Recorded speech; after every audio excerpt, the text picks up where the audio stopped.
Hi, Edgar's here. During bird season I live more in the forest than at home. This time again it will be an insight into river works.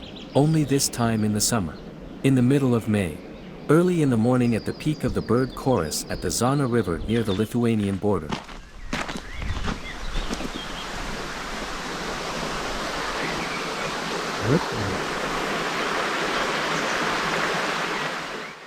I'm here to count birds for the LIFE GoodWater IP project. This time, every bird of every species must be counted. The goal is to count all the birds living in and around the river in a 5-kilometer stretch of the river. The stage starts here, from the mill dam. As part of the project, the flow of the river will be improved here, so the birds living here must be counted now, and I'll have to return here again in 5 years to carry out just a count like this and to compare the changes in terms of birds. A dam, as the boundary between standing and flowing water in a river, is a very special place. There are a variety of vertical structures and a large amount of running water, which attracts birds that like such places. I saw a dipper here in the winter, and now it looks like there is a nest of a pair of gray wagtails somewhere in the dam.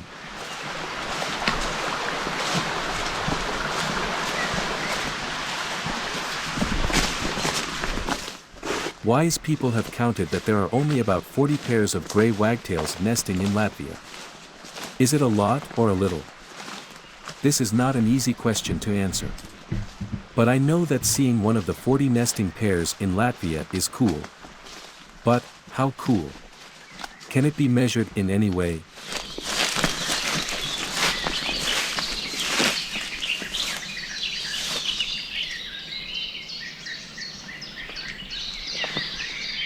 That's exactly what ecosystem services are about. On expressing the values of nature in human perceivable numbers. It's not a term you hear often outside of a narrowly specific field, but I think even astrophysics professors and NASA engineers engage in interesting discussion with people who navigate comfortably in questions regarding ecosystem services.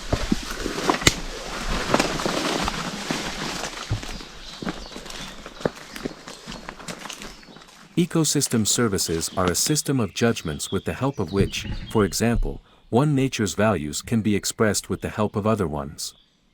Specifically, in the case of rivers and birds, after counting the birds in all 6 sections of the rivers examined in the project, now and in 5 years, the value of the specific rivers in bird units will be calculated and compared.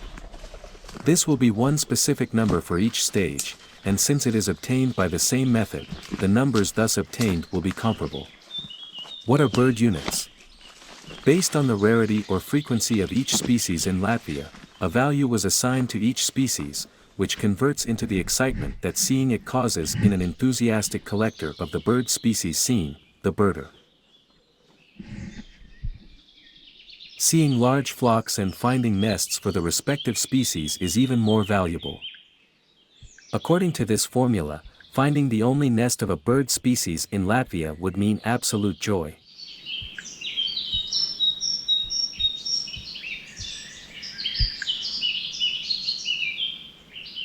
For numismatists, excitement is caused by small round metal coins, for the rich, another Ferrari in the garage, and for birders, the next species of bird they see. Moreover, they all have in common that the rarer the object, the greater the excitement.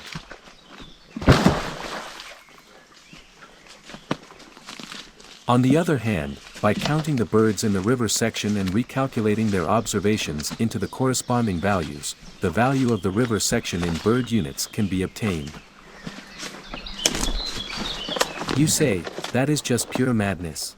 Although highly theoretical, the topic is real and is currently gaining popularity even in environmental policy planning. The big project is real, and there will be real activities in the rivers that will change the quality of the river, and naturally, also its suitability for birds.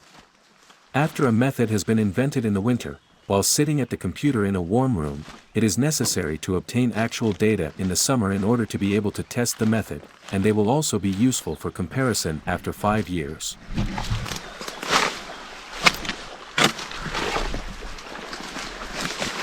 From the point of view of bird counting, rivers in Latvia are divided into 3 groups. Small rivers that can be waded, big ones that are boatable, and then there are those that are too deep to wade but not boatable due to fallen trees and beaver dams. This river is from the third group. Although at the beginning there is sort of a path along the river, at one point it ends and only the jungle remains. You could kinda try to wade the river, but it is so deep here that it will be slow and noisy. Going along the coast is much quieter and faster.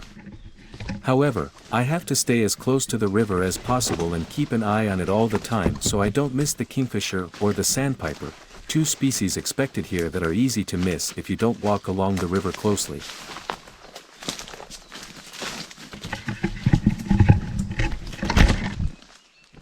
In river valleys, there are often places where neither a plow nor a saw nor a harvester have ever been seen.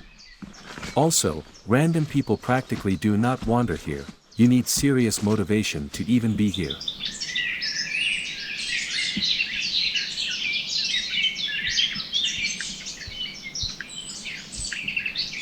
In comfort zone terminology, this area is as far from the comfort zone as possible. Next to the wet forests and wind-broken stands, this is one of the harshest types of terrain in Latvia where birds are counted.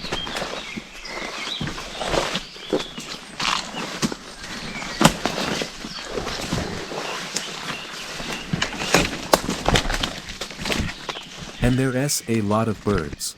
Here, in the rich forests of the river valleys, standing at one point, one can often count up to 10 or more different species of birds simultaneously.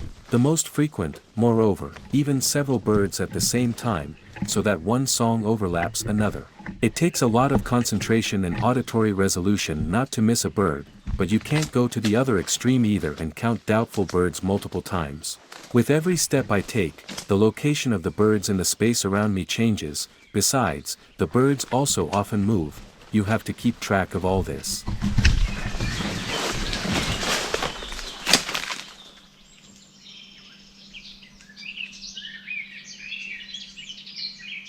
Importantly, here, in the dense foliage, most observations are made by hearing.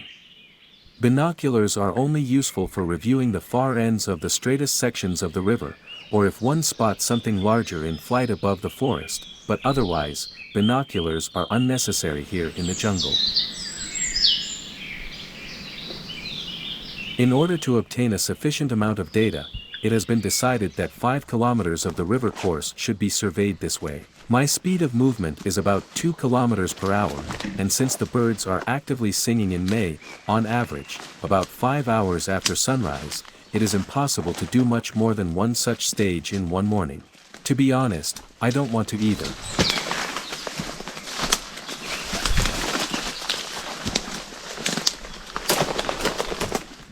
Counting birds in 5 kilometers of such a river valley is quite a comprehensive and intense entertainment, where all muscles and all senses are employed.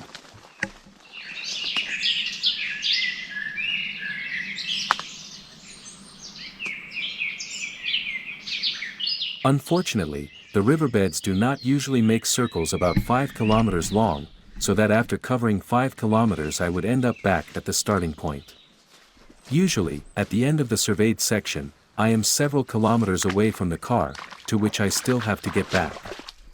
This time I'm ahead of the action, and at the end of the stage there's a hidden bicycle waiting for me to get back to the car faster. But the finish line is yet to come.